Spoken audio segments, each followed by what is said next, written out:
ओम अज्ञानतिमिरान्धस्य ज्ञानाञ्जनशलाकया ससुरोन्मिलितं येन तस्मै श्रीगुरुवे नमः। नमो ओं विष्णुपादाय कृष्णप्रेष्ठाय भूतले श्रीमते भक्तिवेदान्त स्वामी नामिने नमस्ते सारस्वती देवे गौरवाणी प्रचारिणे निर्विशेष शून्यवादी पाश्चात्य देशतारिणे जय श्री कृष्ण चैतन्य नित्यानंद श्री अद्वैत गदाधर श्रीवासदि गौरभक्तवृंद हरे कृष्णा कृष्णा कृष्णा हरे हरे हरे राम राम राम हरे हरे।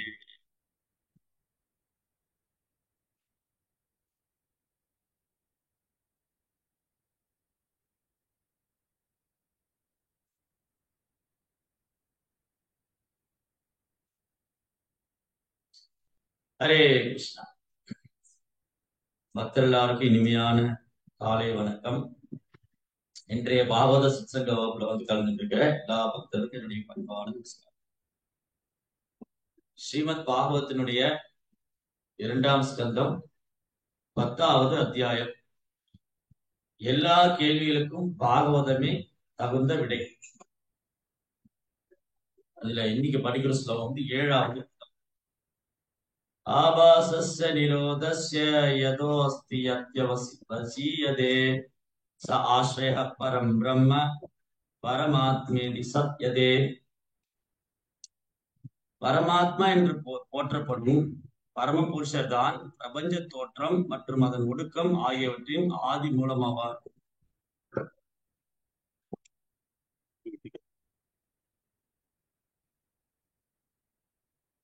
இவ்வாறாக அவரே பரம உற்பத்தி ஸ்தானமாகவும் பரபிரம்மமாகவும் இருக்கிறார். ரைட்.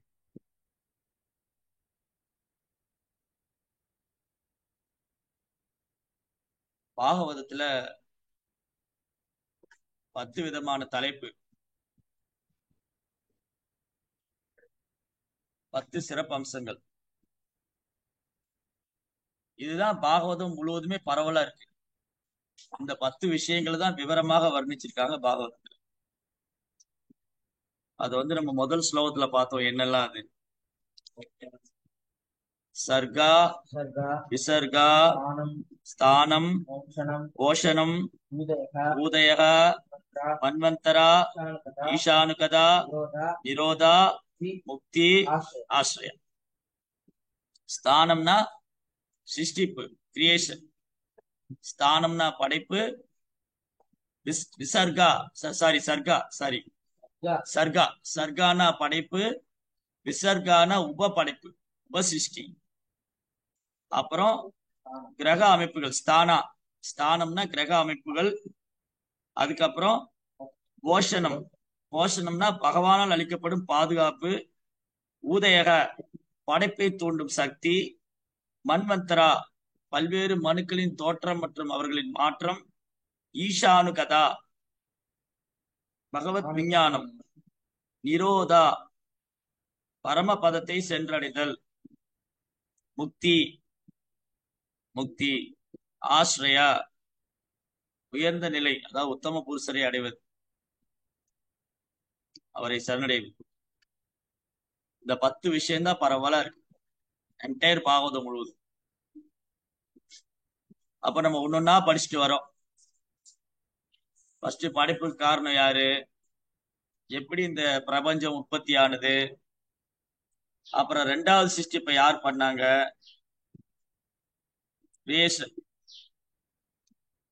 இந்த 10 விஷயங்களை குறிச்சும் தவறான கருத்து மக்கள் மத்தியில் இருக்குன்னு பார்த்தோம். இன்னைக்கு பெரும்பாலும் சமுதாயத்துல இந்த 10 விஷயங்களை குறித்தும் தவறான கருத்துக்கள் இருக்கு. படைப்பை பற்றிய தவறான அபிப்பிராயங்கள், தவறான கருத்துக்கள், தவறான வழிநடத்துதல். அன்னைக்கு அதுதான் பேசிட்டு இருந்தோம். திடீர்னு வந்துருச்சு, அது ஏற்கனவே இருந்தது, படைப்பாளின்னு ஒருத்தர் கிடையாது.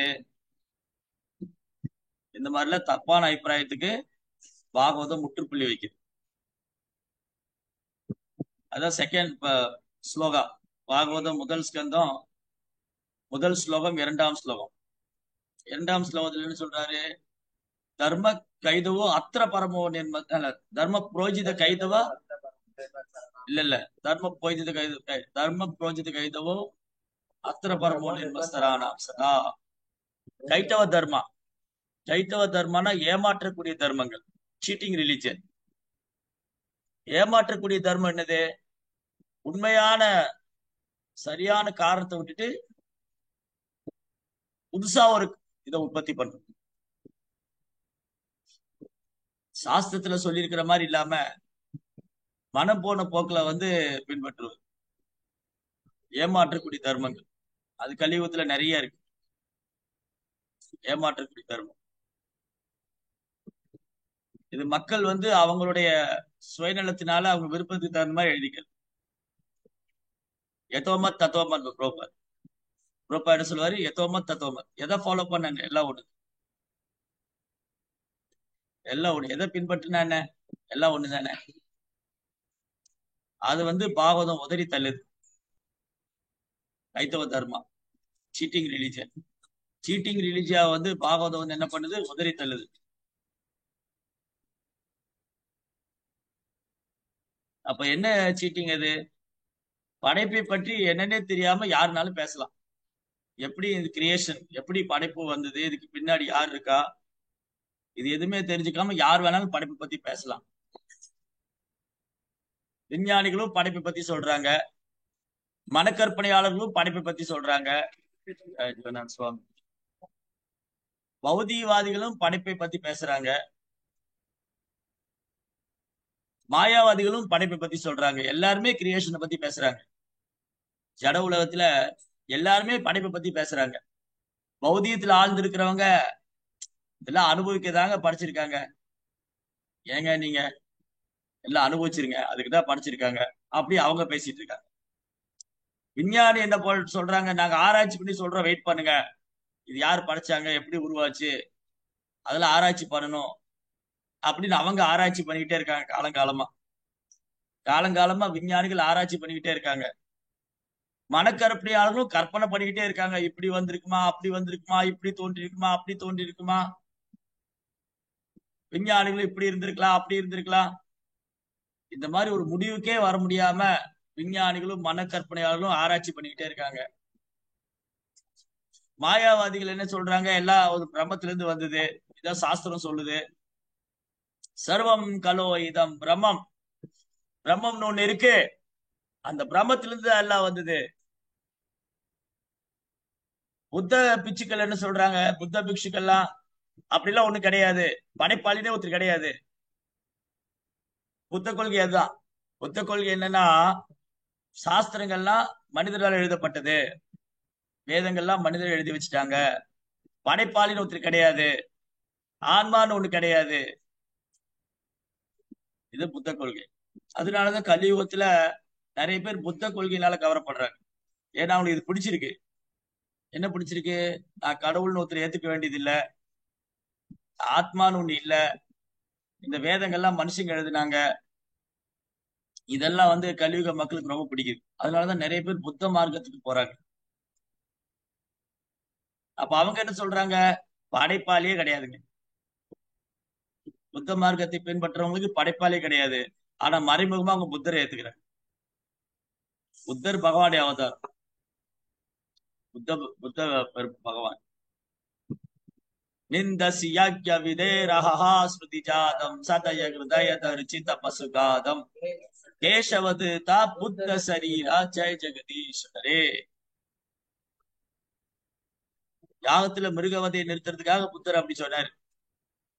ஏன்னா என்ன பண்ணாங்க இந்த பிராமணர்கள், விப்ரர்கள்.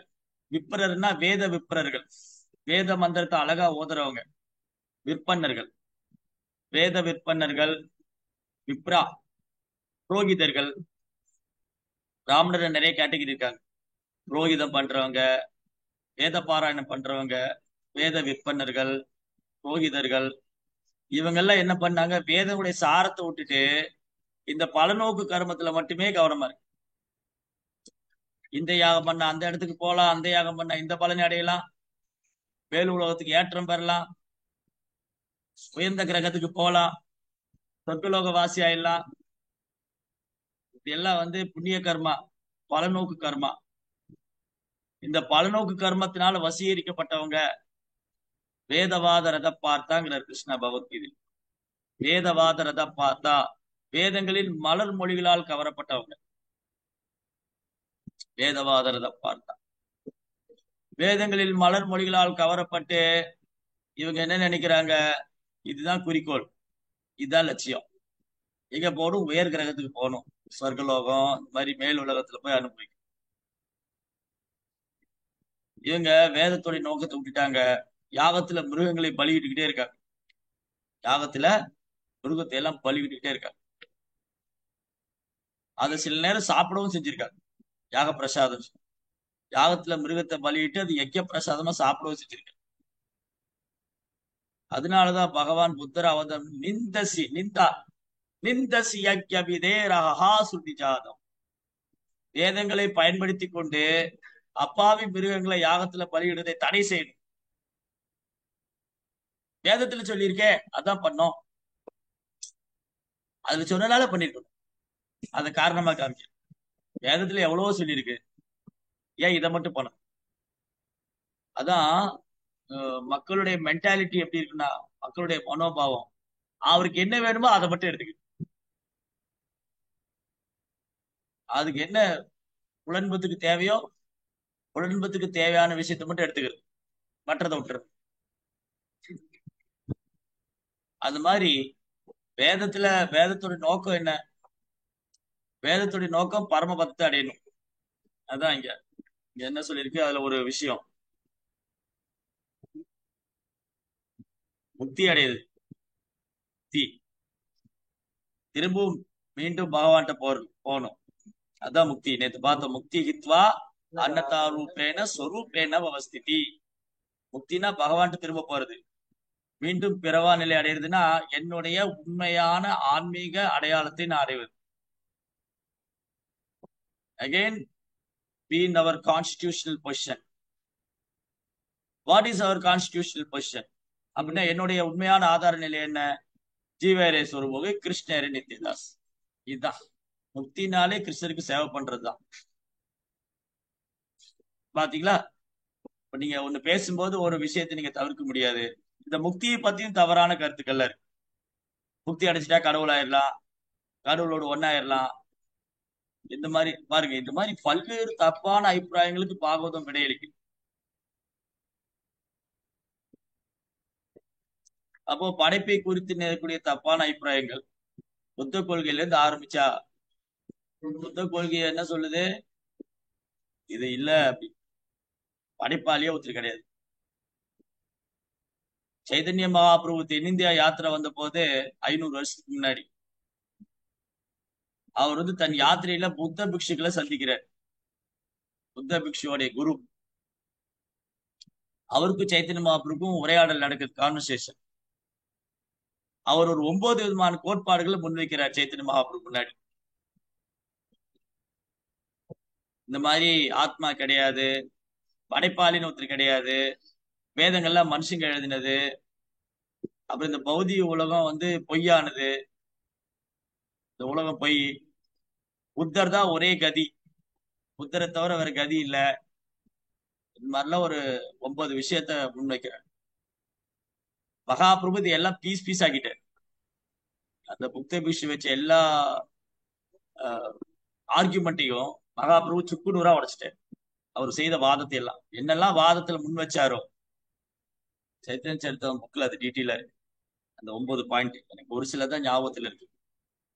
சைத்தன்ய சரித்திரம் மத்திய லீலா எடுங்க, மத்திய லீலை, சைத்தன்ய சரித்திரம் மத்திய லீலா, அதுல மகாபிரபு தென்னிந்தியா யாத்திரைன்னு போட்டிருக்கு. அதுல ஒரு 9 பாயிண்ட் அவங்க முன்னாடி வச்சாங்க, மகாபிரபு முன்னாடி. மகாபிரபு எல்லாத்தையுமே தகர்த்தெறிஞ்சிட்டார். அதனால அந்த புத்த சன்னியாசிக்கு மகாபிரபு மேல ஒரு பொறாமை மட்டும் இல்ல, கோபம். இந்த சன்னியாசி நான் அவமானப்படுத்தணும், இந்த சன்னியாசி வந்து நான் வந்து இழிவுபடுத்தணும், கீழ்நிலைக்கு கொண்டு போகணும். என்ன பண்ணாரு? ஒரு பெரிய தாம்பூலத்துல தீண்டத்தகாத உணவுகளை எடுத்துட்டு வர, தீண்டத்தகாத உணவுகளை, மாமிச பக்ஷணங்களை வச்சு எடுத்துட்டு வர, எடுத்துட்டு வந்து அவருக்கு ஆஃபர் பண்ற. ஓ சன்னியாசி, நீங்க எங்க இடத்துக்கு வந்திருக்கீங்க, நீங்க சாப்பிட வாங்க அப்படின்னு கூப்பிடுறாங்க. மகாபிரபுவை சாப்பிட கூப்பிடுறாங்க.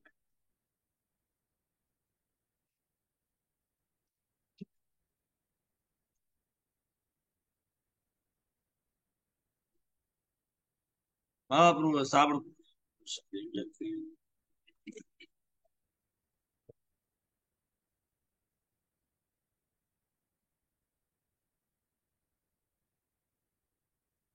மகாபிரபுவை சாப்பிட கூப்பிட்டுட்டு, இது எப்ப நடக்கும்? ஸ்ரீரங்கத்துக்கு எல்லாம் வந்துட்டு போனதுக்கு அப்புறம்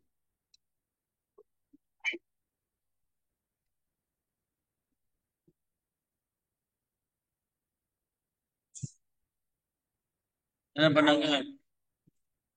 மகாபிரபுவை பிரசாதம் சாப்பிட கூப்பிட்டுட்டு அவருக்கு, நான் அப்படியே தேடிட்டே பேசுறேன், அவருக்கு என்ன பண்ணாங்க?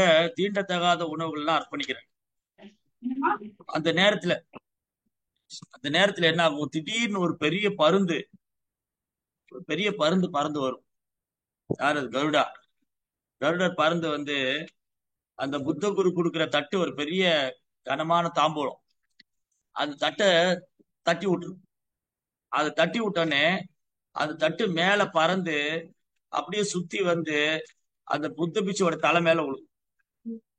அந்த குருவோடைய தலை மேல விழுந்து மண்டை உடைஞ்சு அவர் என்ன ஆவாரு? 2.9.14. நல்ல வேலை முன்னாடி போயிட்டார். அவர் தலை மேல விழுந்து அவர் மயங்கி விழுந்துருவாரு. அப்ப அந்த சீடர்களுக்கு எல்லாம் புரிஞ்சு போயிரும், சைத்தன்ய மகாபிரபு ஒரு சாதாரண நபர் இல்ல,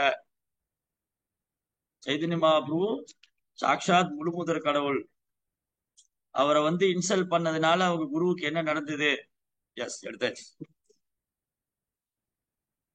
சோ மகாபிரபு வந்து நிந்தனை பண்ணதுனால அந்த குரு வந்து பேச்சு மூச்சு இல்லாம கிடக்குறாரு. இந்த சீடர்கள்லாம் ஓடி போய் மகாபிரபுடைய தாமரை பாதங்களை பிடிச்சிட்டாங்க. ஓ மகாபிரபு, இப்ப புரியுது நீங்க யாருன்னு. ஓ சன்னியாசி, நீங்க ஒரு சாதாரண சன்னியாசி அல்ல, நீங்க முழுமுதற் கடவுள். தயவுசெய்து எங்க குருவை காப்பாத்துங்க, அவர் உங்க பாதத்துக்கு குற்றம் விளைவித்து விட்டார், நாங்க என்ன செய்யறது? குருவுக்காக பிரார்த்தனை பண்றேன். அப்ப மகாபிரபு சொன்னார், நீங்க எல்லாம் உங்க குருவுடைய காதுல போய் ஹரே கிருஷ்ணா மந்திரம் சொல்லுங்க. சீடர்கள்லாம் சுத்தி இருந்து குருவோடைய காதுல போய் ஹரே கிருஷ்ணா கிருஷ்ண கிருஷ்ணா ஹரே ஹரே, ஹரே ராம் ராம ராம் ஹரே ஹரே. அவர் கண் விழிச்சு பாக்குறாரு, மகாபிரபு அங்கிருந்து மறைஞ்சிட்டாரு. பொதுவா சீடர்களுக்கு குரு தான் சீடருக்கு தீட்சை கொடுப்பாரு. இங்க சீடர்கள்லாம் குருவுக்கு தீட்சை கொடுத்தா, ஹரே கிருஷ்ணா மந்திரம் கொடுத்தார். அப்பதான் அந்த குரு வந்து தன் தவற உணர்ந்தாரு. அவங்க எல்லாருமே அந்த புத்த பிக்ஷுக்கெல்லாம் மகாபுடைய கருணையால அவங்க நாம ஜெபம் செஞ்சு அவங்க கிருஷ்ணர் மேல பிரேமம் வந்து. இந்த மாதிரி நாத்திகர்கள், புத்த கொள்கையை பின்பற்றவங்க நாத்திகர் தான். வேதனா மானினா பௌத்த ஹொயில நாஸ்திக்னார் சைத்தன்ய மகாபுரு. புத்த தத்துவ நாஸ்திகம் தான். பாருங்க என்னென்ன சொல்லுது சைத்தன்ய மகாபுரு, ஒன்னு எக்ஸ்பிளைன் பண்றது.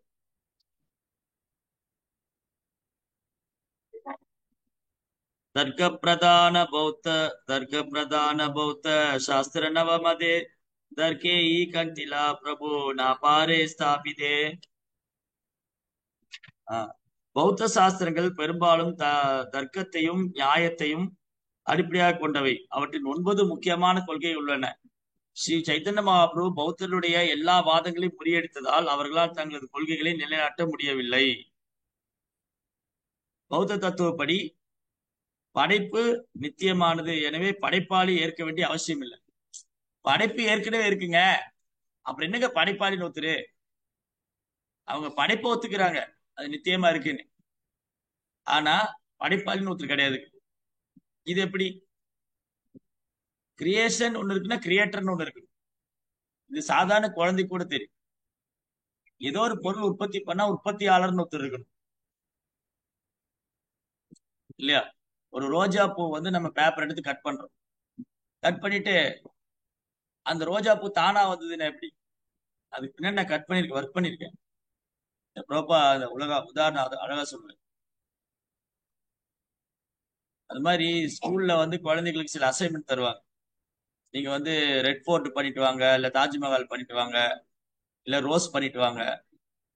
அந்த குழந்தை கடையில போய் அவங்க அப்பா கூட்டிட்டு போய் தெர்மாக்கால் எல்லாம் வாங்கி, அப்புறம் கலர் ஷீட் எல்லாம் வாங்கி உட்காந்து கம்மெல்லாம் போட்டு கட் பண்ணி ஒட்டி அது மேல வரைஞ்சு ஒட்டி வெட்டி எல்லாம் பண்ணி கொண்டு போவாங்க. அது டீச்சர் இந்த குழந்தை நைட்டு பூரா பண்ணி காலையில எடுத்துன்னு டீச்சர் பார்த்துட்டு இது நேச்சுரலா வந்தது, நீ ஒண்ணும் பண்ணல அப்படின்னு எப்படி இருக்கும் அந்த குழந்தை? இது இயற்கையா வந்தது, நீ ஒண்ணும் பண்ணல அப்படின்னு டீச்சர் மேல கோவம் தான். அதே போலதான் இந்த படைப்புன்னு ஒண்ணு இருக்கு, படைப்பாளின்னு ஒண்ணு இல்லைன்னு சொல்றது. சோ ஒரு ரோஜா பூ பண்றதுக்கு எனக்கு எவ்வளவு மூளை தேவைப்படுது. அப்போ நான் ஒரு ரோஜா பூ பண்றதுக்கு எனக்கு எவ்வளவு மூளை தேவைப்படுது. கிருஷ்ணர் ஒரே செடியில கலர் கலரா ரோஜா பூ தராரு, அப்ப அவருக்கு எவ்வளவு பெரிய மூளை இருக்கு. அவ்வளவு பெரிய மூளை இருக்கு, ஆனா உருவம் இல்லைன்னு அர்த்தம் எப்படி இருக்கும்? கடவுளுக்கு மூளை எல்லாம் இருக்குங்க, பெரிய மூளை இருக்கு அவருக்கு, ஆனா உருவம் இல்ல. ஆனா உருவம் இல்ல, அவருடைய மூளை மட்டும் செயல்படும் இல்லையா? மூளை இருக்குன்னா உருவம் இருக்கு. விஞ்ஞானி வந்து ஒரு கண்டுபிடிக்கிறாருன்னா அவருக்கு சிறு மூளை. மனிதர்கள் மனிதர்கள் தன் சிறு மூளையை வச்சு எதையா கண்டுபிடிக்கிறாங்க. கடவுள் பெரிய மூளை வச்சிருக்காரு. அப்ப அவ்வளவு பெரிய மூளை வச்சிருக்காரு, மூளை மட்டும் இருக்குங்க, பிரெயின் மட்டும் இருக்கு, பர்சன் கிடையாது. அது எப்படி மூளை மட்டும் இருக்கு நபர் இருக்க மாட்டேன்? லாஜிக்கே இல்லை. அதனால இந்த புத்த கொள்கையை வந்து முதல்ல இது தவறான, இது 9மே தவறானது. படைப்பு நித்தியமானது, எனவே படைப்பாளி ஏற்க வேண்டிய அவசியம் இல்லை. இதை சைத்தன்ய மகாபிரபு எதிர்க்கிறார். நோ, படைப்பாளி ஒத்துருக்கிறாரு. எனவே படைப்பாளி ஏற்க வேண்டிய அவசியம் இல்லை என்ற புத்தருடைய கொள்கையை மகாபிரபு முடியெடுத்து விடுகிறார். இரண்டாவது, இந்த பிரபஞ்ச படைப்பு பொய்யானது. இந்த உலகமே பொய்யுங்க. சிலர் விரக்தியில பேசுவாங்க, என்னங்க எல்லாம் பொய்யான வாழ்க்கை, போலித்தனமா, இந்த உலகமே பொய்யானதுதான். ஆனா இந்த உலகம் பொய்யானதா? இவங்க சொல்லக்கூடிய தத்துவம் என்னது? மாயாவாதிங்க. பிரம்ம சத்தியம் ஜெகன் மித்யா. பிரம்மதான் சத்தியம், இந்த உலகம் பொய். பாருங்க, இதுல என்ன பியூட்டி அப்படின்னா, அழகு என்னன்னா, பகவான் வந்து டைம், பிளேஸ் அண்ட் சர்க்கம்ஸ்டன்ஸ், இடம், நேரம், சூழ்நிலைக்கு தகுந்த மாதிரி ஆச்சாரியர் அமைச்சுக்கிட்டே இருப்பார். அந்த ஆச்சாரியர் என்ன பண்ணுவாங்கன்னா, முந்தைய ஆச்சாரியர் சொன்ன விஷயத்திலிருந்து அப்படி வேறுபடுத்தி காமிப்பாங்க. இப்போ புத்தருடைய கொள்கை என்னது? இந்த உலகம் பொய்யானது, கடவுள் ஒருத்தர் கிடையாது, சாஸ்திரம் எல்லாம் கிடையாது, சாஸ்திரங்கள்லாம் மனுஷங்க எழுதினது. ஆனா ஆதிசங்கரர் வந்து என்ன பண்றாரு, அவர் அவரோட கிளவரா பேசுவார். மாயாவாதி இது ஜிகுலரி வேர்ட்ஸ், ப்ராப்பர் ஜிகுலரி வேர்ட்ஸ், கிளவரா பேசணும். ஆதிசங்கர் என்ன பண்ணாரு, புத்தரோட வழியிலேயே போய் அதை வேறுபடுத்துவார். ஆதிசங்கரர் என்ன பண்ணாரு, எஸ் நீங்க சொல்றீங்க இந்த உலகம் பொய், ஆமா நான் ஒத்துக்கிறேன், ஆனா பிரம்மம்னு ஒண்ணு இருக்கு. பிரம்மத்தை எஸ்டாப்ளிஷ் பண்றாரு. ஆதிசங்கர் என்ன பண்றாரு, பிரம்மத்தை ஸ்தாபனம் பண்றாரு. அதுக்கு தான் அவர் வந்தார். ஆதிசங்கருடைய அவதாரமே புத்த கொள்கையை முறியடிக்கதான். ஆதிசங்கரர் மட்டும் வரலைன்னா உலகம் முழுதும் எல்லாரும் நாத்திகர்களா இருப்பாங்க. எல்லாரும் புத்த கொள்கைய தீவிரமா எடுத்துட்டு இருப்பாங்க. அப்ப ஏன் இது வந்து பகவானே தான் பண்ணாரு. பகவானே தான் புத்தனை அவதாரம் பண்ணி புத்த கொள்கையை ஸ்தாபனம் பண்ணாரு. ஏன் பண்ணாரு? டைம், பிளேஸ் அண்ட் சர்க்கம்ஸ்டன்ஸ், அந்த இடத்துல, அந்த நேரத்துல, அந்த சூழ்நிலையில அது பண்ணணும். ஏன்னா வேதத்தையே காரணமா வச்சுல தப்பு பண்ணிட்டு இருக்காங்க.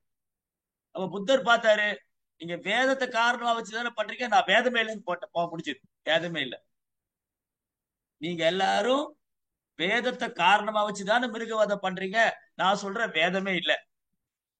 அப்ப நாத்திகருக்கு ரொம்ப சந்தோஷமா இருக்கு. பாத்தீங்களா, நாங்க தான் சொல்லிட்டு இருக்கோம் வேதம் இல்லை தான் புத்தர் சொல்லிட்டு. நாத்திகருக்கு ரொம்ப சந்தோஷமாயிடும். நாத்திகர்களுக்கு வந்து கடவுள் மறுக்கிறது ரொம்ப பிடிக்கும். புத்தர் சொல்றாரு படைப்பாளியில ஒருத்தர் கிடையாது.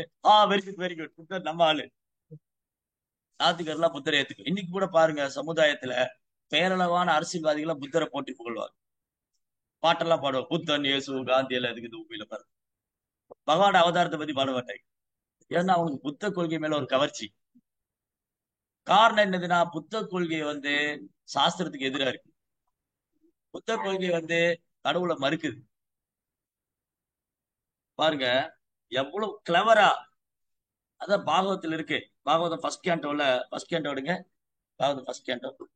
அதுல வந்து தேர்ட் சாப்டர்ல புத்த அவதாரத்தை பத்தி சொல்லி எல்லாமே பாருங்க. நம்ம சுத்தி பாகவதம் சேத்தன் சேர்த்த எவ்வளவு கோட் கொடுத்திருக்கு. எல்லாமே வந்து ஆதாரபூர்வமா அதிகாரப்பூர்வமா நிரூபிக்கப்பட்டிருக்கு. எல்லாமே அதிகாரப்பூர்வம் நிரூபிக்கப்பட்டிருக்கு. ஏன் பகவான் புத்தர் அவதாரம் பண்ணாரு?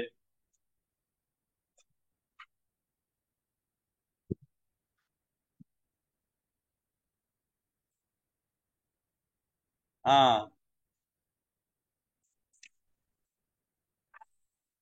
ஆஹ் 24 1.3.24 ஒன்னாம் ஸ்கந்தம் 3ஆம் அத்தியாயம் என்னது 24வது பதம். ததோ கலோ சம்பிரவிருத்தே சம்மோகா சுரத்விஷா. சம்மோகா சுரத்விஷா. மோகா அப்படின்னா அறியாமை. சுரத்விஷாம்னா தெய்வீக குணம் உள்ளவங்க மேல பொறாமை கொள்றோம். புத்தோ நாம்னா அஞ்சனா சுதா கிக்கிடேஷு பவிஷ்யதி. கிக்கிடேஷு பவிஷ்யத்தின்னா அவர் அவதாரம் பண்ண போறாரு.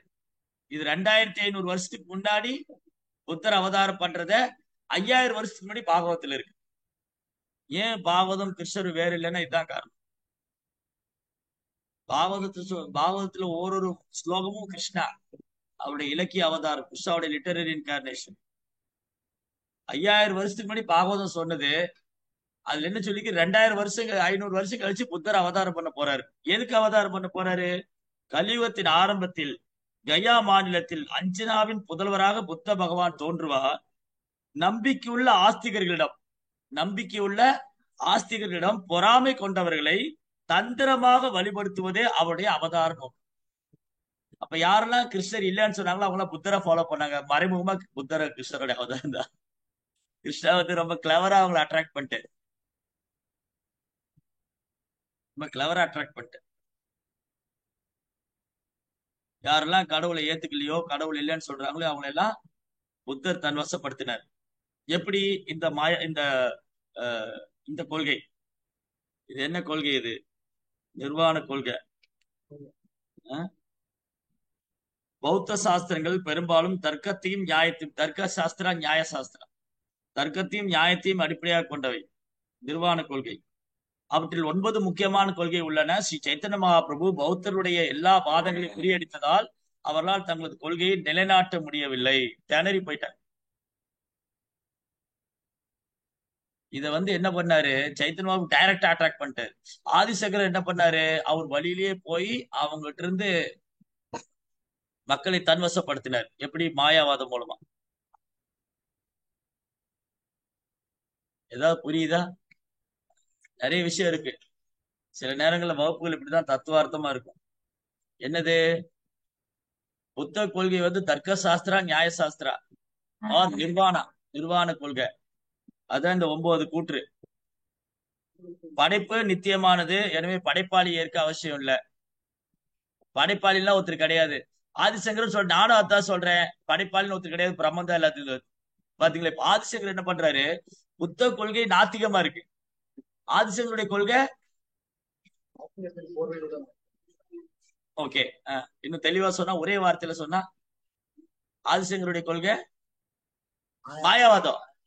மாயாவாதம் எப்படின்னா ஏத்துக்க வைக்கிறது, ஆனா உண்மைக்கு எதிரா இருக்கு. எப்படி எப்படி இருக்குன்னா, இப்ப புத்தர் சொன்னாரு படைப்பாளின்னு ஒருத்தர் கிடையாதுங்க. ஆதிசங்கர் என்ன சொல்றாரு? ஆமா, நாங்களும் அதான் சொல்றோம், பிரம்மத்துக்கு தான் எல்லாம் வருது. அப்ப அவர் என்ன சொல்றாரு? படைப்பாளி நிராகரிக்கிற, பிரம்மத்தை ஏத்துக்கிறார். இப்ப பிரம்மத்தை ஏற்றுக்க வைக்கிறார். அப்ப ஆதிசங்கர் அவதார நோக்கம் என்னன்னா, அந்த நேரத்துல, அந்த இடத்துல, அந்த சூழ்நிலையில புத்த மார்க்கத்தால கவரப்பட்டவங்களை மீண்டும் வேத வாழ்க்கை கொண்டு வரும். இப்போ வேத வாழ்க்கையை கைவிட்டா, வேதனா மானினா பௌத்த கோயில நாஸ்திக். வேத வாழ்க்கையை கைவிட்டவங்க, பௌத்த கொள்கையை பின்பற்றவங்கள நாத்திகர்கள் ஆயிட்டாங்க. முன்ன ஆஸ்திகர்ல இருந்தாங்க, புத்தர் வந்ததுக்கு அப்புறம் நாத்திகர்கள் ஆயிட்டாங்க. இப்ப இவங்களை மீண்டும் ஆஸ்திகத்துக்கு கொண்டு வரணும். அப்படின்னா அவங்க வழியிலேயே போய் முள்ள முள்ளால் எடுக்கும். அந்த இடத்துல அதுதான் பண்ணணும். அந்த இடத்துல போய் உயர்ந்த தத்துவத்தை சொன்னா ஏத்துக்க மாட்டாங்க. எல்லாரும் நாத்திகனா இருக்கிட்ட போய் கிருஷ்ண பிரேமம் தான் வாழ்க்கை லட்சியம் சொன்னா அவனால ஏத்துக்கவே முடியாது. அதுக்கு சைத்தன்ய மகாபிரபு தான் வரணும். அந்த மாதிரி நாத்திகர்களையும் கிருஷ்ண பிரேமத்துல கொண்டு வரணும்னா பகவான் தான் வரணும். அப்ப ஆச்சாரியர் பகவான் என்ன பண்ணாரு? இந்த நாத்திகர்களை கவர்றதுக்காக அவரே அவதாரம் பண்ணி வந்தாரு. இவங்க கிட்ட இருந்து இந்த நாத்திகர்கிட்ட இருந்து மக்களை காப்பாத்துறதுக்காக அவர் ஆதிசங்கர் அமைச்சார். மாயாவாதம் அசசாஸ்திரம் பிரச்சன்னம் பௌத்த முச்சதே ஏவ விகிதான் தேவி கலோ பிராமண முக்கினா. சிவபெருமான் பார்வதி தாயார்ட்ட சொல்றாங்க, ஓ தேவி, நான் கலியுகத்துல ஒரு பிராமண குடும்பத்துல தோன்றுவேன். என்ன பண்ணுவீங்க? மாயாவாதம் பேசுவேன். மாயாவாதம் அசசாஸ்திரம், சாஸ்திரம் தான், ஆனா உண்மைக்கு புறம்பான சாஸ்திரம், பரம சத்தியத்துக்கு எதிரான சாஸ்திரம். எதுக்காக? பிரச்சன்னம் பௌத்த முச்சதே, புத்த கொள்கையை முறியடிக்கிறதுக்காக. மையேவ, நானே விகிதா தேவி கலோ பிராமண மூர்த்தினா, கலியுகத்துல ஒரு பிராமண குலத்துல பிறந்து புத்த கொள்கையை முறியடிக்கிறதுக்காக நான் மாயாவாதம் பேசுவேன். ஆதிசங்கர் வரலைன்னா இந்தியா முழுவதும் எல்லாருமே மாயாவாதிகளா இருப்பாங்க. சாரி, புத்த பௌத்தவாதிகளா இருப்பாங்க, பௌத்த மார்க்கத்தை பின்பற்றிருப்பாங்க. நம்ம சின்ன வயசுல கூட புக்ல படிச்சிருக்கோம், அசோகர் மரம் நட்டாரு, அப்புறம் எல்லாம் அசோகர் புத்த கொள்கையினால கவரப்பட்டாரு. அந்த மாதிரி மன்னர்கள்லாம் புத்தர் கொள்கையினால கவரப்பட்டு இருந்தாங்கன்னா இன்னைக்கு உலகம் முழுவதுமே புத்தருடைய ஆதிக்கம் இருந்தது.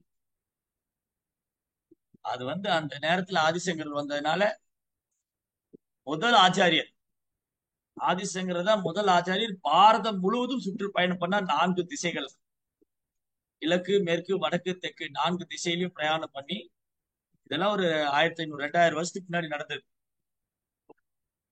2000 வருஷத்துக்கு முன்னாடி புத்தர் வந்தது, 2500 வருஷத்துக்கு முன்னாடி அப்ராக்சிமேட்டா அவ்வளவுதான் இருக்கும். சோ புத்தர் இந்த மாதிரி புத்த கொள்கையை பரப்பிட்டு போயிட்டாரு. ஆதிசங்கர் என்ன பண்ணாரு? ஃபுல்லா டிராவல் பண்றாரு, பிரயாணம் செய்யறாரு.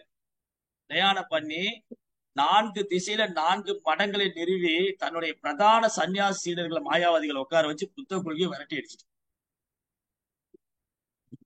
தெற்கு மாகாணத்துல சிங்கேரி மடம், சிங்கேரி மட், வடக்கே ஜோஷி மட், மேற்கே துவாரகா மட், கிழக்கே துவாரகா மட், மேற்கே கோவர்த்தன் மட். ஜெகநாத்புரியில கோவர்த்தன் மட், துவாரகையில துவாரகா மட், அப்புறம் கர்நாடகா சிங்கேரி மட், மேல பாருங்க 4 திசையிலும் போயிருக்காரு. நார்த்ல ஜோஷி மட், இன்னைக்கு அந்த இடம்ல இருக்கு. இன்னைக்கும் அங்க ஆச்சாரியர் அத்வைத சன்னியாசிகள் இருக்காங்க. ஆதிசங்கர சம்பிரதாயத்தை பின்பற்றது, சங்கர சம்பிரதாயம். அந்த மாதிரி பண்ணதுனாலதான் ஒரு புத்த கொள்கையை வளர விடல. ஆனா தாக்கம் இருந்துட்டே தான் இருக்கு. அப்ப எந்த அளவுக்கு ஸ்ட்ராங்கா அவர் எஸ்டாப்ளிஷ் பண்ணிருக்கு புத்தர், இன்னைக்கும் அந்த தாக்கம் இருக்கு. சோ சைத்தன்ய மகாபிரபு ஒன்னொன்னே படைக்கிறார்.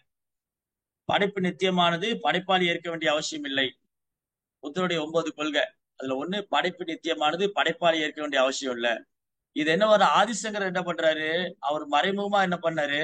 படைப்பு நித்தியமானது, ஆமா, அது யார்கிட்ட இருந்து படைக்கும்? பிரம்மம் தான் காரணம். பிரம்மத்தை கொண்டு புகுத்துறாரு. ஏன்னா பகவானை ஏற்றுக்கொள்ளக்கூடிய மனோநிலை அவங்களுக்கு இல்ல. பகவானை ஏற்றுக்கொள்ள மனோநிலை இல்லாத நாத்திகர்கள் மத்தியில எப்படி நீங்க பகவானை சொல்ல முடியும்? அப்ப அவங்கள கவரணும்னா அது வேற மாதிரி சொல்லணும். பகவானுக்கு எதிரா பேசுற மாதிரி பேச, அது கொஞ்சம் கஷ்டமான சேவை ஒரு வைஷ்ணவருக்கு. கிருஷ்ணருக்கு உருவம் இல்ல, கிருஷ்ணருடைய உருவம் பௌதிகமானதுன்னு பேசுறதெல்லாம் ரொம்ப கஷ்டமான சேவை. ஆனா அது பகவானுடைய விருப்பத்துக்காக அது சேவை ஏத்துட்டார் மகாதேவ் சிவபெருமான். சரி, அப்ப என்ன நடந்தது? ஆஹ் பிரம்மன் தான் சத்தியம், பிரம்மன் தான் உண்மை. சரி, அடுத்தது சைதன்ய மகாபிரபு நேரடியா சொன்னாரு கிருஷ்ணர் தான் படைப்பு காரணம். அடுத்தது இந்த பிரபஞ்ச படைப்பு பொய்யானது. எஸ், நாங்களும் ஒத்துக்கிறோம்.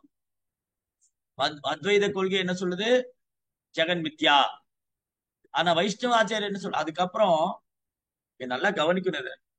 பகவான் எப்படி சிஸ்டமேட்டிக்கா, பகவான் வந்து எப்படி அழகா ஒரு இடத்துக்கும் ஒரு சூழ்நிலைக்கும் ஒரு காலத்துக்கும் ஏற்ற மாதிரி ஆச்சாரியர் அமைச்சுக்கிட்டே இருக்காரு. ஃபர்ஸ்ட் புத்தரா வந்தாரு, அதுக்கப்புறம் ஆதிசங்கர் ஆச்சாரியர் அமைச்சு வச்சாரு, அதுக்கப்புறம் ராமானுஜர், அதுக்கப்புறம் மாத்வாச்சாரியர், அதுக்கப்புறம் அவரே சைத்தன்ய மகாபிரபு. ஒரு காலகட்டத்தில் ஒரு சவால் இருந்தது. புத்தர் அவதரிக்கும் போது என்ன சவால்னா, எல்லாரும் வேதங்களை பயன்படுத்தி மிருகவதை பண்ணிட்டு இருந்தாங்க. அதை முறியடிக்கிறதுக்காக அவர் வந்தார். அதுக்கப்புறம் ஆதிசங்கர் வந்த காலத்துல புத்த கொள்கை ஒரு சவாலா இருக்கு, அதை முறியடிக்க அப்புறம் ஒரு மாயாவாதம் கொண்டு வந்தார். ராமானுஜர் காலத்துல மாயாவாதம் ஒரு சவாலா இருக்கு. சோ ராமானுஜர் என்ன சொன்னாரு, எஸ் கரெக்ட், ஆதிசங்கர் சொல்றது கரெக்ட் தான், எல்லாம் பிரம்மத்திலிருந்து வருது, இந்த உலகம் வந்து அவர் பொய்ங்கிறாரு, ஆனா இந்த உலகம் பொய் இல்ல, தற்காலிகமானது.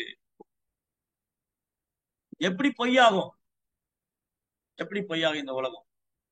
ஆதிசங்கருடைய கூற்றும் ஆதிசங்கருடைய கூற்றும் புத்தருடைய கூற்றும் இந்த உலகம் பொய்யானது, ஜட உலகம், பிரபஞ்ச படைப்பு பொய்யானது. ஆனா வைஷ்ணவ ஆச்சாரியர் சொல்றாங்க இல்ல, இது பொய் இல்ல, தற்காலிகமானது. எப்படி சொல்றாங்க, இந்த உலகம் பொய் இல்ல, இந்த படைப்பு பொய் இல்ல, தற்காலிகமானது. சரி. ஆஹ் பகவானுடைய சக்தி, இந்த பிரபஞ்சம் வந்து பகவானுடைய பௌதிக சக்தி, எப்படி இது பொய்யா இருக்கு? இங்க காணக்கூடிய எதுவும் பொய் இல்ல, ஆனா தற்காலிகமானது. இங்க நம்ம இருக்கோம், இது பொய்யான வாழ்க்கை இல்ல, ஆனா தற்காலிகமான வாழ்க்கை. ஒரு ஜீவாத்மா இந்த உடல் எடுத்திருக்கா, இது எப்படி பொய்யா இருக்கும்? ஜீவாத்மா இந்த உடல் எடுத்து பொய் இல்ல, எடுத்திருக்கு, தற்காலிகமானது. ஏன்னா ஜீவாத்மா நித்தியமானவன், இந்த இந்த ஜட இயற்கை வந்து தற்காலிகமானது. அதனாலதான் அந்த 5 விஷயத்துல பார்த்தோம் பகவத்கீதையில. பகவத்கீதையில 5 விஷயத்துல 4 நித்தியமானது, ஜட இயற்கையும் நித்தியமானது. எப்படி ஜட இயற்கை வந்து பொய்யா இருக்க முடியும்? ஏன்னா அது கிருஷ்ணாவுடைய சக்தி. பூமிராப்போ அனலோ வாயு தமனோர் புத்திரே வச்ச அகங்கார வித்தியமே பின்னா பிரகிருதி அஷ்டதா, என்னுடைய சக்தின்னு சொல்றாரு கிருஷ்ணா. அப்போ கிருஷ்ணனுடைய சக்தி எப்படி பொய்யா இருக்க முடியும்? அது தோன்றி மறையக்கூடியதா இருக்கு, அவ்வளவுதான். ஜட உலகம் படைக்கப்படுது, அழிக்கப்படுது, ஆனா நித்தியமா இருக்கு. இதுல ஒண்ணு மட்டும் தான் மாறிட்டே இருக்கு, கர்மா மட்டும் மாறிட்டு இருக்கு. கர்மா மட்டும்தான் மாற்றத்துக்கு உட்பட்டது, இது 4 நித்தியமானது. ஜீவாத்மா நாம நித்தியமானவங்க, ஈஸ்வரன் பகவான் நித்தியமானவர், இந்த ஜட உலகம் நித்தியமானது, அதுக்கு ஜட இயற்கை, சாரி ஜட இயற்கை நித்தியமானது. இந்த உலகம் தோன்றி மறையுது, இயற்கை நேச்சர் வந்து எட்டர்னல், இயற்கை நித்தியமானது. இந்த இயற்கையில வரக்கூடிய சிருஷ்டிப்பு தான் தோன்றி மறையுது. அதுக்கப்புறம் டைம் எட்டர்னல், காலம் நித்தியமானது. சோ வைஷ்ணவ ஆச்சாரியர் என்ன சொல்றாங்க, இந்த உலகம் பொய் இல்ல, தற்காலிகமானது. ராமானுஜர் சொல்றாரு, ஓ ஆதிசங்கராச்சாரியர்களே, உங்களுடைய ஆதிசங்கராச்சாரியரே, நீங்க சொல்றீங்க பிரம்மம் சத்தியம், அந்த பிரம்மத்துக்கு ஆதாரம் யாரு? கிருஷ்ணா. பாருங்க, அந்த நேரத்துல ராமானுஜாச்சாரியர் அவங்க வழியிலேயே போய் வர பிரம்மம் வந்து கிருஷ்ணர் தான். மேலும் மாத்வாச்சாரியர் உறுதிப்படுத்துறாரு, ஸ்ட்ராங்கா உறுதிப்படுத்துறாரு.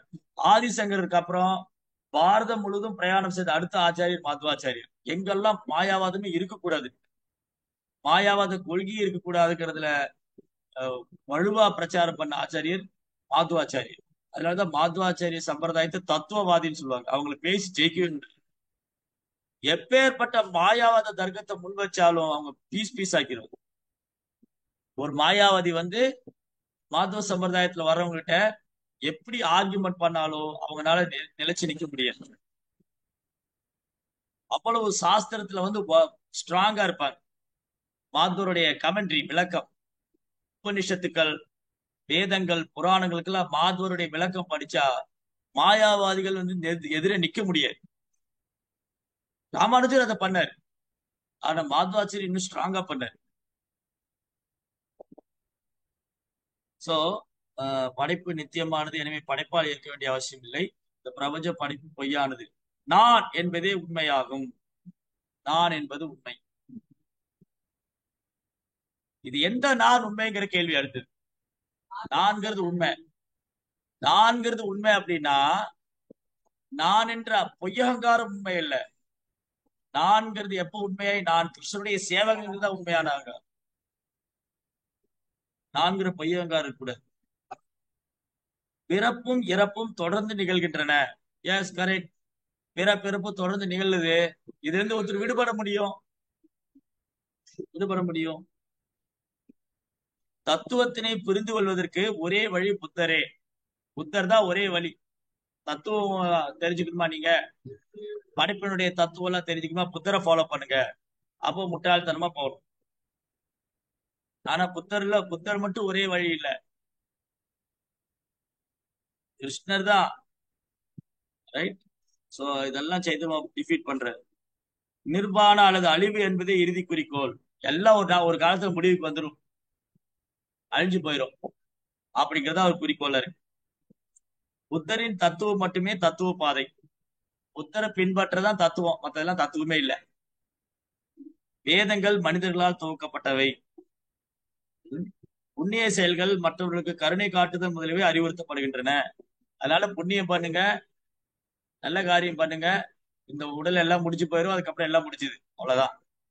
இருக்கிற வரைக்கும் புண்ணிய காரியங்களை செய்யுங்க, நல்லது பண்ணுங்க, எல்லாரையும் நேசிங்க, யார் மேலேயும் கோவப்படாதீங்க, பொறாப்படாதீங்க, எதுக்கும் ஆசைப்படாதீங்க. இதுதான் புத்தகம்.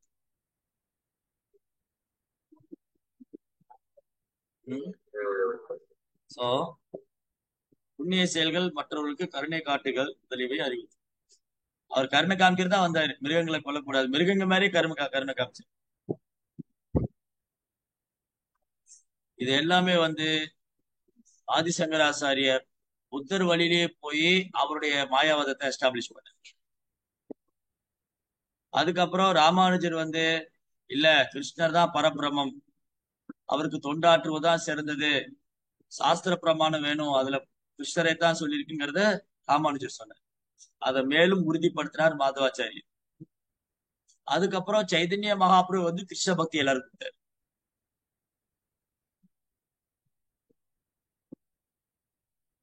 எதிர்பார்ப்பு. அதனால இங்க ஒரு விஷயங்களும் அலசி ஆராய்ச்சாச்சு. இனி நம்ம அலசி ஆராயறதுல ஒண்ணுமே இல்லை. ஃபைனல் ஸ்டேட்மெண்ட், இறுதி தீர்ப்பு சைதன்ய மகாபிரபு சொல்றதுதான். சைதன்ய மகாபிரபு தான் இறுதி தீர்ப்பு. வேற யாரையும் இப்ப நம்ம பின்பற்ற வேண்டிய அவசியம் இல்லை. ஏன்னா எல்லா தத்துவங்களும் அடிச்சு துவைச்சு காய போட்டாச்சு. புத்த கொள்கை, மாயாவாத கொள்கை, சூன்யவாதம், அருவாவாதம், பிரம்மவாதம் எல்லாம் எல்லாத்தையும் முறியடிச்சு இந்த காலத்துல கலியுகத்துல மக்கள் பின்பற்ற வேண்டியது ஒரே ஒரு மார்க்கம் தான், அது பாகவத மார்க்கம், பக்தி மார்க்கம். பாகவதம் தான் எல்லா கேள்விக்கும் தகுந்த பதில் கொடுக்குதுன்னு சைத்தன்ய மகாபிரபு பாகவத தர்மத்தை பிரச்சாரம். பாகவத தர்மம் தான் கலியுகத்துக்கு சிபாரி செய்யப்பட்டிருக்கு. சரி, அடுத்தது இந்த படைப்பை பற்றிய தவறான கருத்து, சிருஷ்டிப்பு, அப்புறம் இரண்டாம் சிருஷ்டிப்பு அதை பிரம்மா செய்யறாருன்னு சொல்லியிருக்கு. மூணாவது, பல்வேறு கிரக அமைப்புகளை பற்றி ஆராய்ச்சி பண்ண வேண்டிய அவசியமே இல்லாத பாகவதத்துல விளக்கமா சொல்லியிருக்கு. அப்புறம் பகவான் அழைக்கப்படும் பாதுகாப்பு தான் உன்னதமானது. படைப்பை தூண்டும் சக்தி, எனர்ஜி, கிருஷ்ணா சக்திமான், சக்தியும் கிருஷ்ணாட்டு இருந்தா வருது. மனுக்களின் மாற்றம், பகவத் விஞ்ஞானம், கிருஷ்ணரை பற்றிய விஞ்ஞானம், பரமபதத்தை சென்றடைவதற்கான வழி பாகவதம், முக்தி நம்முடைய உண்மையான ஆதார நிலை, கிருஷ்ணாவுடைய சேவகன்.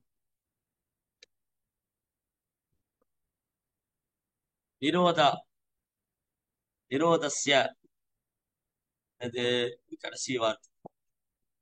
படைப்பின் தோற்றம், அதன் ஒடுக்கம், ரெண்டுக்கும் கிருஷ்ணர் தான் ஆதாரம்னு பாகவதம்.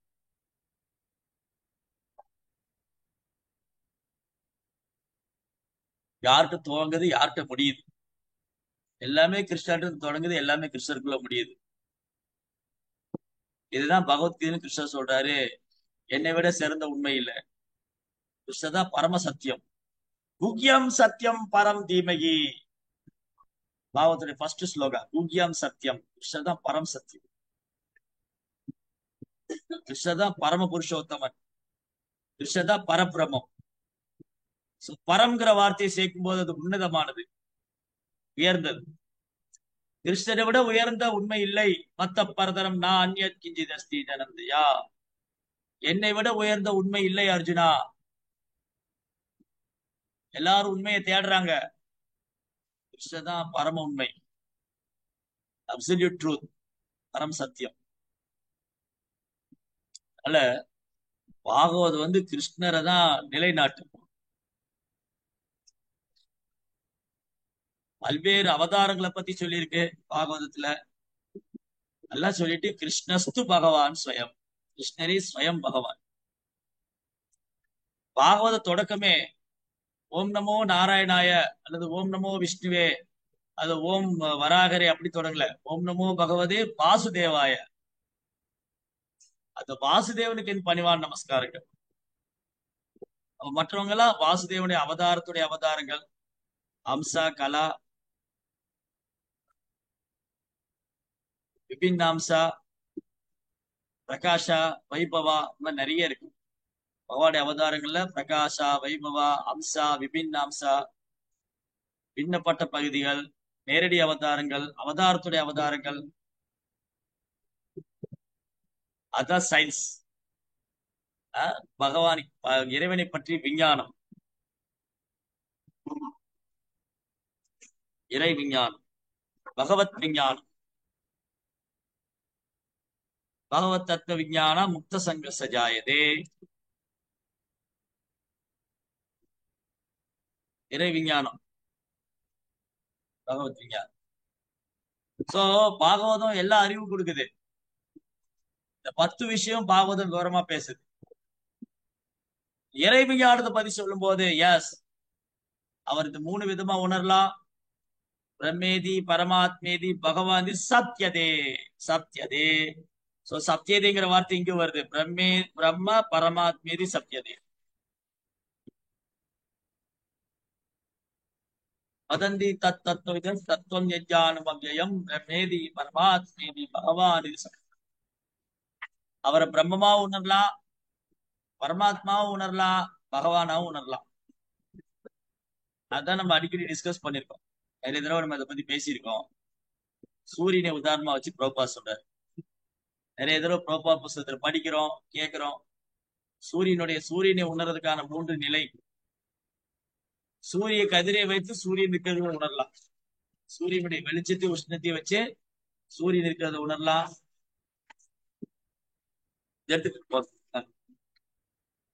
சோ சூரியனுடைய வெளிச்சத்தையும் உஷ்ணத்தையும் வச்சு சூரியன் இருக்கிறத உணரலாம்.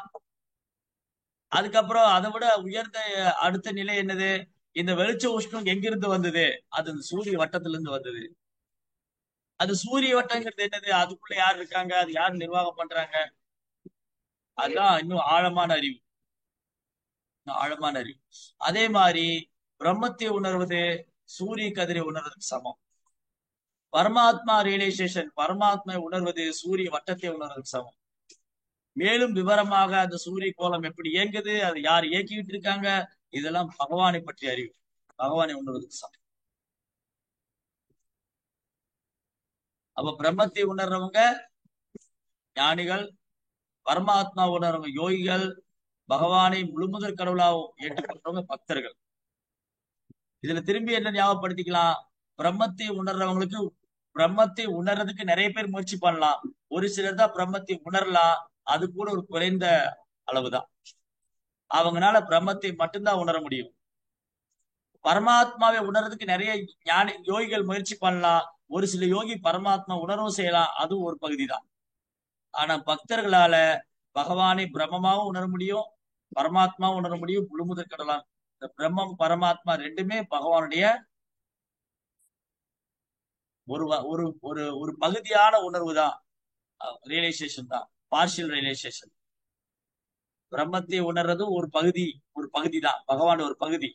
பரமாத்மா உணர்றதும் பகவான் ஒரு பகுதி. அவர் முழுமைய பகுதி கிருஷ்ணரை உணரும் போதுதான் முழுமை அடையும்.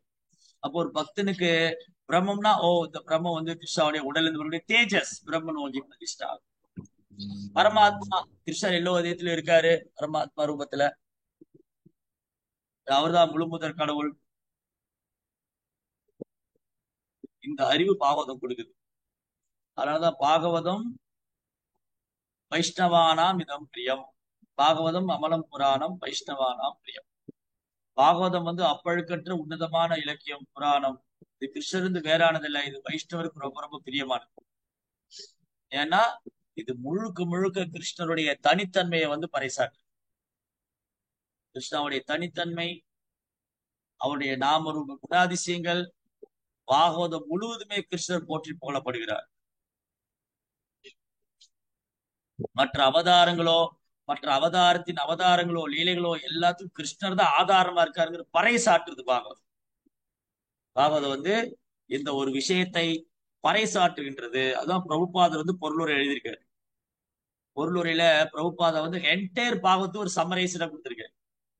முதல் ஸ்கந்தத்துல என்ன சொல்லியிருக்கு, 2ஆம் ஸ்கந்தம், 3ஆம் ஸ்கந்தம், 4ஆம் ஸ்கந்தம், இதெல்லாம் பரவலா பார்க்கும்போது கிருஷ்ணருடைய தனித்தன்மை, கிருஷ்ணர் தான் முழுமுதற் கடவுள், அவர் தான் அனைத்துக்கும் ஆதாரம், அவரை நாம் சரணடைந்து அவருடைய நாமத்தை ஜபிக்க வேண்டும். ஹரே கிருஷ்ணா ஹரே கிருஷ்ணா கிருஷ்ண கிருஷ்ணா ஹரே ஹரே, ஹரே ராம் ஹரே ராம் ராம். பாகவத்துடைய கன்க்ளூஷன். பாகவத்துடைய இறுதி முடிவான தீர்ப்பு என்னது? பாகவத்துடைய முடிவான தீர்ப்பு நாம சங்கீர்த்தனம் யஸ்ய சர்வ பாவ பிராஷ். நாம சங்கீர்த்தனம் செய்ய வேண்டும். யாருடைய நாமம்? ஹரிநாம சங்கீர்த்தனம், கிருஷ்ண நாம சங்கீர்த்தனம். அதுதான் சைத்தன்யா சொல்றாரு, பரம் பிரஜேதே ஸ்ரீ கிருஷ்ண சங்கீர்த்தனம்.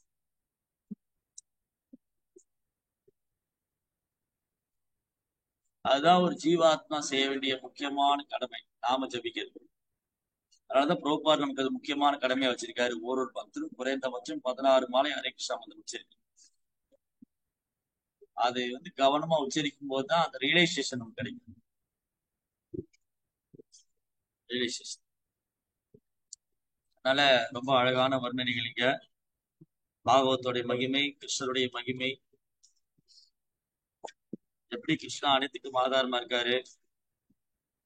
பரமாத்மா என்று போற்றப்படும் பரமபுருஷர் தான் பிரபஞ்ச தோற்றம் மற்றும் அதன் ஒடுக்கம் ஆகியவற்றின் ஆதி மூலமாவா. இவ்வாறாக அவரே பரம உற்பத்தி ஸ்தானமாகவும் பரபிரமமாகவும் இருக்கிறார். இதே வேர்டு பகவத்கீதையில இருக்கு, ஸ்தானம். கிருஷ்ணர் தான் ஸ்தானம். கதிர்பத்தா பிரபு சாட்சி நிவாச சரணம் சிகுருத் பிரபவ பிரளய ஸ்தானம். பகவத்கீதை எடுங்க, 9.17 or 17 or 16, 18.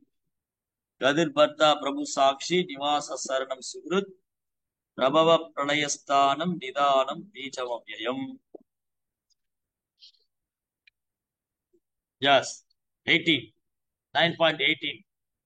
கதி அப்படின்னா இலக்கு. நம்ம எல்லாருக்கும் வாழ்க்கையில ஒரு இலக்கு இருக்கணும். இலக்கே இல்லாம போனா, எல்லாருக்கும் வாழ்க்கையில ஒரு இலக்கு இருக்கு. குழந்தைகளுக்கு கேட்டா நான் ஆபீசர் ஆகணும், போலீஸ் ஆகணும், என்ஜினியர், என்னென்னமோ சொல்றாங்க. எல்லாரும் ஒரு இலக்கு வச்சிருக்காங்க. ஆனா அதெல்லாம் டெம்பரவரி, தற்காலிகமான இலக்கு. ஸ்ரேயா, ஸ்ரேயா மீன்ஸ் அல்டிமேட் கோல். ஸ்ரேயானா இறுதி இலக்கு. அது யாரு? கிருஷ்ணா. பர்தா, காப்பவன். பிரபு, இறைவன், மாஸ்டர். சாக்ஷி, விட்னஸ், சாட்சி. நிவாஸ், வசிக்கும் இடம். சரணம், சரணடைய வேண்டியவர். சுக்ருத், மிகவும் நெருங்கிய நண்பர். பிரபவா, படைப்பு. பிரளய, அழிவு. ஸ்தானம், நிலை. நிதானம், தங்குமிடம். பீஜம், விதை. அவ்வியம், அழிவற்றவர். நானே. கிருஷ்ணர் தான் என்ன சொல்றாரு? நான் தான் இந்த ஜட உலகத்துல, நான் தான் எல்லாருக்கும் இறுதி இலக்கா இருக்கும். எல்லோரையும் காப்பவர், தலைவர், சாட்சி, வசிப்பிடம், அடைக்கலம் மற்றும் மிக நெருங்கிய நண்பர். நானே. படைப்பு, அழிவு எல்லாவற்றின் ஆதாரம், தங்குமிடம் மற்றும் நித்தியமான விதையும் நானே. நித்திய விதையும் கிருஷ்ணா. பாருங்க, பகவத்கீதையில கிருஷ்ணா சொல்றாரு, பாகவதம் சொல்லுது, ஆச்சாரியர் சொல்றாங்க. இதுக்கு மேல என்ன ஒரு அதிகாரப்பூர்வமான தகவல்? இதுக்கு மேல அதிகாரப்பூர்வமான தகவல் இதுதான் ஹையஸ்ட். இவ்வளவு கூற்று நிரூபிச்சிருக்கு.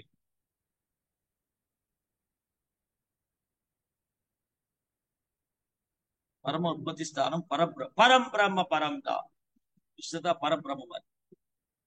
அதனால கிருஷ்ணரே எல்லாத்துக்கும் ஆதாரமாகவும் எல்லாத்துக்கும் காரணமா இருக்கிறதுனால நம்முடைய உணர்வும் கிருஷ்ண உணர்வா இருக்கும். அதனாலதான் பிரபுபாத் கிருஷ்ண உணர்வுங்கிற தளத்துக்கு வரணும். கிருஷ்ண உணர்வுங்கிற தளத்துக்கு வராத வரைக்கும் நாம அறியாமல் தான் உண்டு. கிருஷ்ண உணர்வுங்கிற தளத்துல வர்றதுக்கு நம்ம முயற்சி பண்ணோம். அதுக்குதான் நாம ஜெபம். கிருஷ்ண உணர்வுங்கிற தளத்துக்கு வரணும். கிருஷ்ணரை முழு முதற் கடவுளா ஏத்துக்கணும். அவருக்கு சேவை பண்ணணும். அதுதான் அல்டிமேட். ரைட். ஹரே கிருஷ்ண. ரவீந்திரா ஸ்ரீமத் பாகவதம் கி, ஸ்ரீல பிரபுபாத் கி. ஏதாவது கேள்விகள் சந்தேகம்